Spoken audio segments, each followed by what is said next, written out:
So question number 2 for practice test A on this covalent, ionic and metallic test is this one, where I need to identify formulas and names for these particular compounds. Now, the key thing here when I'm finding a name or a formula is to know whether it's ionic or covalent. And then I'll go through that system of how to name stuff. So the first one here is going to be covalent because it's only got non-metal elements. So therefore, with covalence, you're using prefixes. And that's kind of how we're rolling with it. So this is nitrogen, and 2 oxygens means it's nitrogen dioxide. There.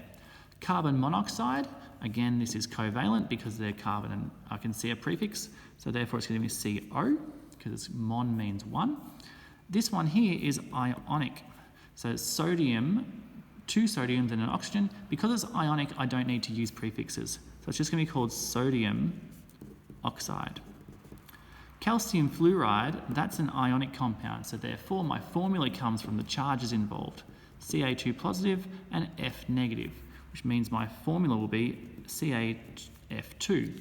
This is a tricky one because we need to understand it's ionic and the formula comes from our charges. So therefore, anytime you see something that's ionic and you need a formula for it, you need to write out the charges and put them together to make your formula. This guy, iron oxide, this guy is ionic, so therefore I don't need prefixes, but I do need to know what charge this iron has because it's a transition metal.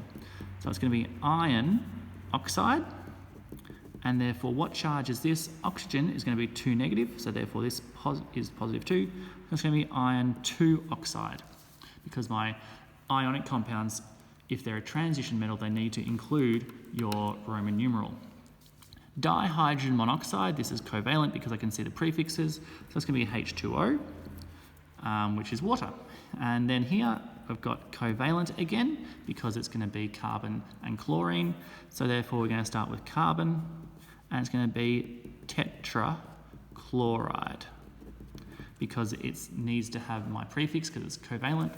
Lastly, I have hydrogen and fluorine. This is going to be a covalent compound, so it's going to be hydrogen monofluoride. And therefore, I have my formulas and my names for that. Again, the trick for this is to identify is it ionic or covalent first, and then write the name.